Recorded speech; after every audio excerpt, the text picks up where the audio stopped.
A beautiful girl is chased through the ancient jungle by a monster-faced enemy with cold eyes and sharp fangs, panting, panicked steps through a forgotten civilization. Just when it seems like there is no way out, a mysterious man appears, rescuing her with a glowing spell. The three are drawn into a supernatural world of sacred fires, eerie drums, whispering darkness. Every step is a question. Every whisper seems to come from the dead. And he, still watching. I wasn't looking for trouble, just wanted to join a history group on Discord, something to kill time after my evening shifts. One day, a strange username, Echo from Tlahocan, dropped an invite. The profile picture was distorted, like an old photo burned at the edges. Curiosity won. Inside the server, it felt wrong. The chat was empty, except for one voice channel, whispers from the past. Against better judgment, I clicked in. That was the moment everything changed. My name is Caleb, 24, born and raised in Nevada. I remember the room spinning. The monitor flickered green, and my heart slammed against my ribs. I felt weightless, then darkness. When I opened my eyes, the air smelled of firewood and wet clay. The sun above was red like it bled. I stood in a vast clearing surrounded by pyramids and obsidian altars. This wasn't a dream. My body ached, my hands were scraped. A world I only read about in ancient Mesoamerican texts came alive around me. And screaming. I heard screaming. Her name was Arya. Mid-20s, golden hair tied behind her, skin pale against the dust and vines. She was running barefoot, terrified, chased by something that didn't move like a man. I hid behind a broken stone pillar. From the shadows it emerged, tall, hunched, and draped in dark feathers, his face twisted like bone carved by hatred with two long fangs and glowing green eyes. He was no legend. His name, Malrek. The villagers whispered it in fear. Arya tripped.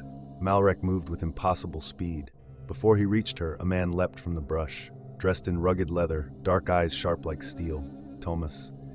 He didn't speak, just raised a glowing charm that burned the air blue. Malrek snarled and retreated into the trees, vanishing. We hid in an old temple that night. Thomas explained what little he could. This was the city of Tlahocan, lost to time. A portal had opened. Discord was only the bait.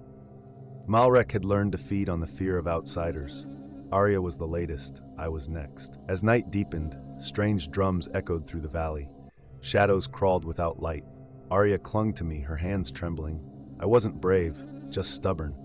We planned to reach the altar at dawn. That's where Thomas said the rift could be closed. The journey was madness. Trees whispered in a language my bones understood, but my brain rejected. Arya kept hearing voices calling her name. At one point, she froze, eyes wide. She said she saw her mother's face, but smiling with someone else's mouth. At the altar, Malrek was waiting. He looked calmer, like he already knew the outcome. Thomas stepped forward and began the chant. The sky split in two. Malrek lunged. Time stopped. Light exploded around us. I remember a sound like every heartbeat in the world thudding at once. Then silence. When I woke up, I was on my bed. Laptop still on, voice chat disconnected. My fingernails were black with ash. Arya wasn't in my contacts anymore. Thomas had never joined the server. I checked the logs. There was no user named Echo from Tlahocan. Only a single file remained in the chat history. A photo. It showed the altar, clean and empty. But in the corner, a green eye shimmered in the dark, and it was looking at me. I don't even know how long I was unconscious. When I opened my eyes, the air felt thicker, older. The sky above me wasn't the same shade of blue I knew. It had a copper tint, like an ancient mirror scorched by time. Arya was lying next to me, barely breathing, and Thomas stood over us, eyes locked on something in the distance. We weren't in the forest anymore. We were in a valley surrounded by obsidian peaks and forgotten temples. Symbols carved deep into the walls shimmered faintly, reacting to our presence. I felt my heart pounding hard enough to hurt. This wasn't a dream. It felt like we had been dropped straight into the bones of a civilization long erased from memory. Malrek was here, or something worse. We moved in silence through a narrow path between temple ruins. Thomas whispered that this was the Valley of Echoes, once part of a mighty city where time was worshipped like a living god. Every footstep echoed with voices that didn't belong to us. Whispers came from cracks in the stone, telling stories we couldn't understand. Arya clung to my arm. Her breath was uneven. I could feel her fear trembling through my skin. A boy appeared, maybe 15, barefoot, wearing a feathered cloak. He had no shadow. His name was Kian, and he didn't speak. Instead, he placed a finger over his lips and pointed to a massive doorway carved into the mountain ahead. Thomas hesitated, then nodded. We followed. Inside, the air was thick with incense and memory.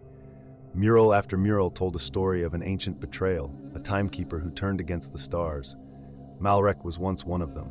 Not a monster, a guardian, until he tried to rewrite the sky for himself. The deeper we went, the louder the drums became. Not modern drums, ritual drums. They didn't mark rhythm, they marked countdown. We reached a circular chamber, lit by blue flames hovering in the air. Arya gasped. In the center was a stone platform, and above it, hanging in the air, was a disc that pulsed with green light. Thomas stepped forward and spoke an incantation I didn't understand. The disc began to spin, and then came the laughter. It came from everywhere and nowhere, ancient and cold. The flames bent, the murals cracked. Malrek stepped through the disc like stepping through a pool of glass. His eyes were green fire. His hands moved slowly like dancing. I wanted to scream, but my voice betrayed me. Arya backed away. Kian stood between her and Malrek, arms spread. But Malrek didn't even look at him. He was focused on Arya. Her pendant, a small sun carved from bone, was glowing. She didn't know, but I could see it now. She was the key. That pendant didn't just belong to her. It recognized her. Malrek raised one hand. The stone beneath us shook. Thomas shouted something and hurled a bundle of herbs into the flames. For a second, everything stopped. Even Malrek looked confused. That second was all I needed. I pulled Arya toward the disc. Kian ran beside us, his cloak unraveling into feathers. Thomas joined, forming a barrier of light behind us. Malrek screamed without sound. The light exploded. When I opened my eyes again, I was in my room. Arya was gone. So was Thomas. Just me, lying on the floor, the hum of my computer whispering like nothing happened. But the pendant was still in my hand. It was warm, still pulsing. I don't open Discord anymore. Not since I saw Kian's reflection behind me one night, staring from the screen. He didn't blink. And the disc, it's still spinning in my dreams. I thought the dreams would stop after the disc vanished. For a while they did. I returned to class, walked to work, listened to music on the subway like nothing had changed. But something followed me back.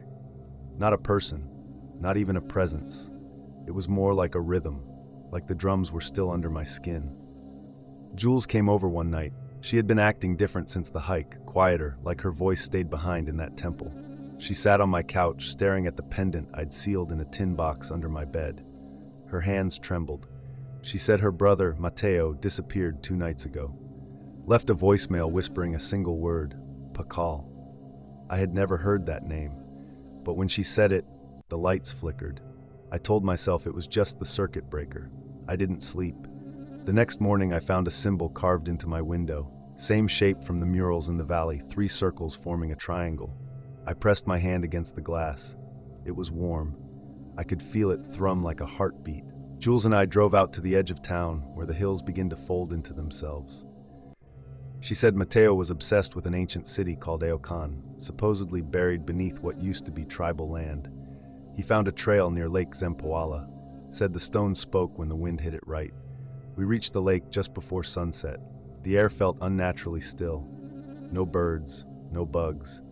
Jules found a piece of woven cloth under the roots of an old tree. Burnt at the edges, but the same triangle was embroidered in gold thread. We followed the shoreline until we reached a break in the cliff wall. A small cave hidden by vines and thyme. Inside, the walls shimmered like mica. Symbols pulsed faintly, like something alive was watching from within the stone. Jules whispered Matteo's name. A whisper answered, not echoing, responding. We both froze. Then the floor shifted under our feet. We fell into a hollow chamber, circular, just like the one beneath the mountain. In the center was a well, dry and cracked, yet radiating light. I leaned in, saw nothing. Then something blinked back. A figure emerged, half shadow, half memory. Skin painted in red clay, eyes lined with jade. It didn't speak, but I understood.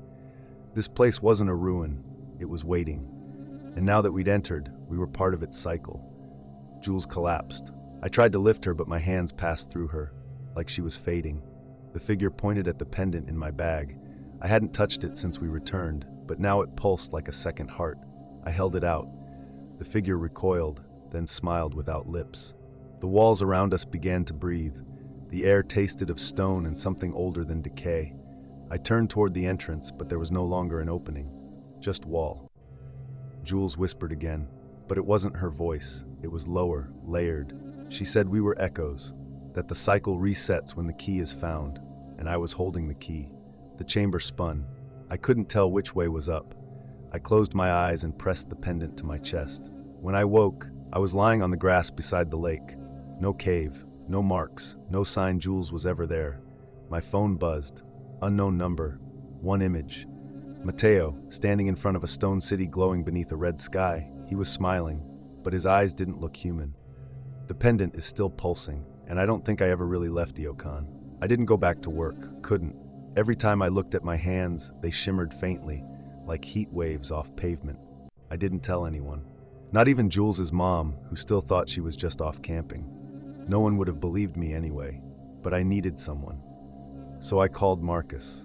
We hadn't spoken in years, not since college, but he studied ancient scripts and languages. He always said there were patterns hidden in history, repeating themselves like stories trapped on loop. We met at a small cafe near campus. I showed him the pendant. He didn't touch it, just stared like he'd seen it before. Then he asked where I found it. I lied and said it was a flea market. He didn't believe me. That night, Marcus emailed me something, a scanned page from a forgotten codex. There it was, the same triangle of circles. It was labeled Kayan Balam, Sun Jaguar, a guardian of time, worshipped by a civilization wiped out before the Mayans rose. I asked if there was a way to undo it. Marcus didn't reply. 2 days later, his apartment was cleared out. No note, no trace. His phone was disconnected. I started hearing whispers in the plumbing. Words I couldn't translate but felt, like memory turning to sound. Sometimes if I listened closely, I could make out names. My name, Jules, Mateo. A fourth I didn't recognize, Celine. I drove north. Something in me pulled toward the mountains, toward dry stone and old air.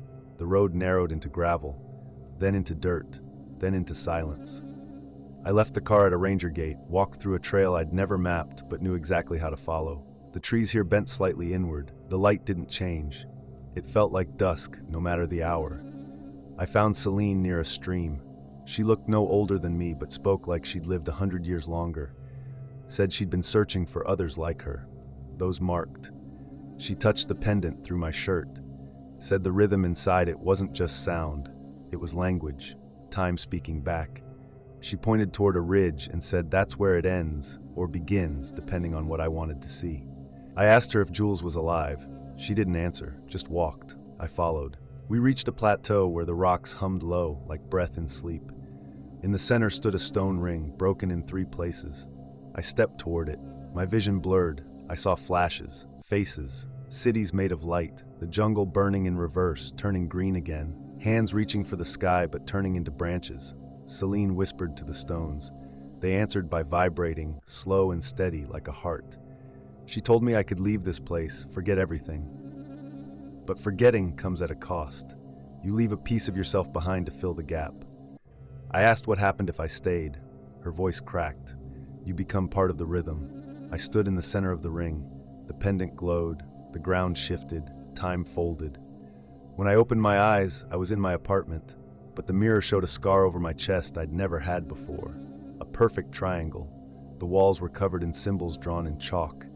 My handwriting. I don't remember writing them. The pendant is quiet now, but sometimes when the lights are off and the faucet drips, I hear drums.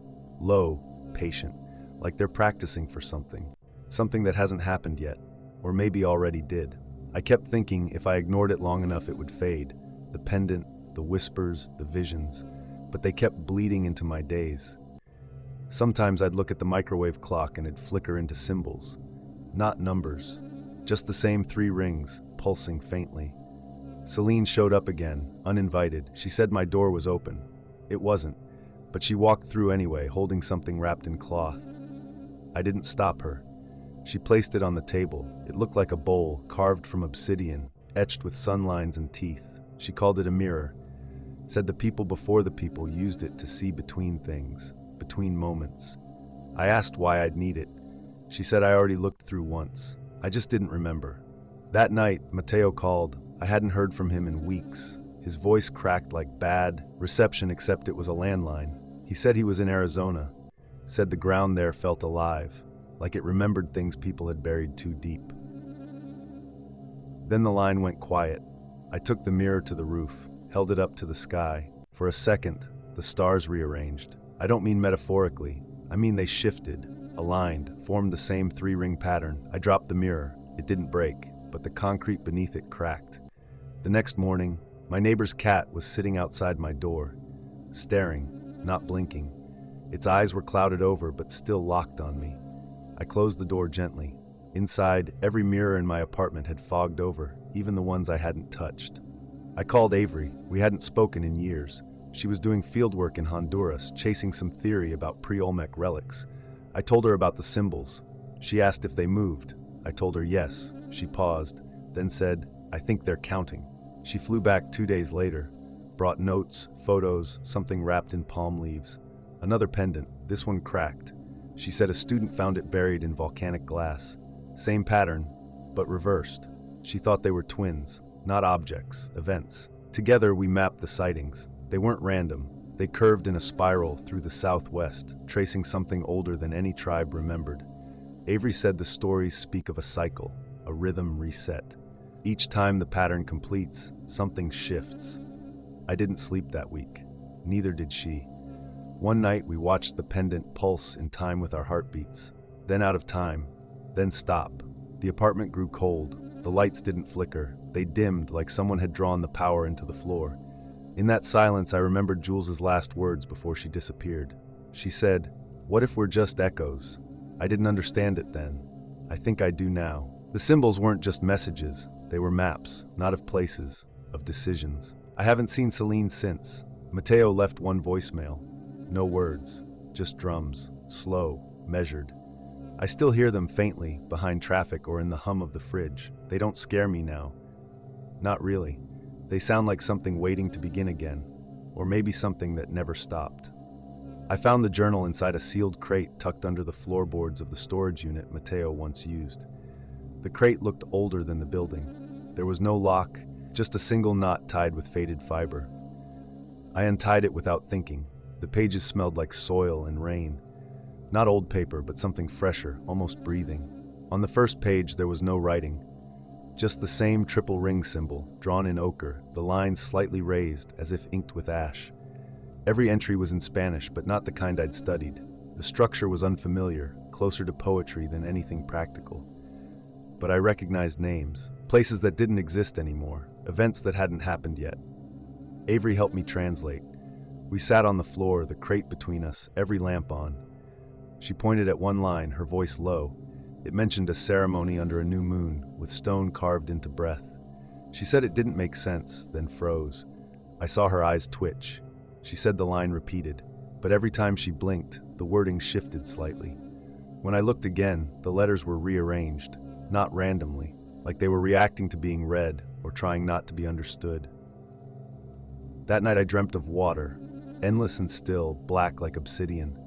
I stood in the middle of it, not sinking. Around me, whispering in Nahuatl. I don't speak it, but I understood. They weren't words, they were intentions. I woke up with sand in my mouth. Avery left the next morning. She said she needed distance. I didn't blame her. The apartment had gone quiet in a way that wasn't peaceful. Even my plants stopped growing. The air smelled faintly of something metallic.